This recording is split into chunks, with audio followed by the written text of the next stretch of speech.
Hi! In this video, you will see how to build a computer for hardworking people, because you have too much work and you have no time to learn how to do that.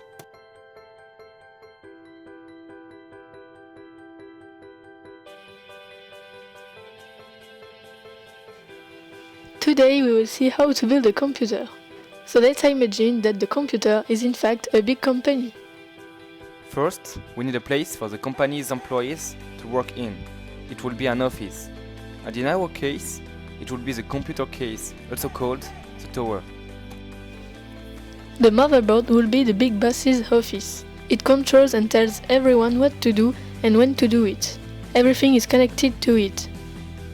The CPU, which is directly plugged into the motherboard, is like the engineers in the company. It does all the hard work, such as a big calculation. But sometimes the CPU works too hard, that's why a heatsink is needed, in order to cool it down as if it were the chief of engineers.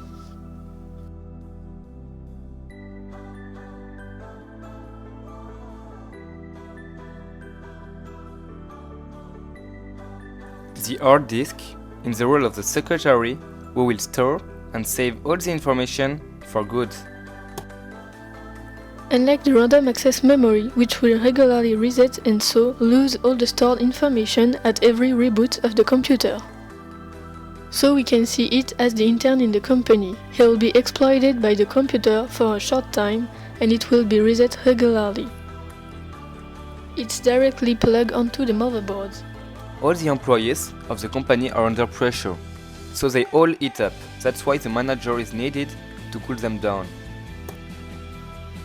And then, last but not least, the power supply. Indeed, employees do not work for free. To motivate them, we need to pay them with money. We need to give them a salary. Without it, nothing will run. In the computer, it will be the power supply which provides electricity to all components. So, now that you know what you need to build it, let's place them. First, you need to place the motherboard. Then you just plug the RAM in it. After that, you need to plug the CPU in its socket. And then, the heatsink over the CPU.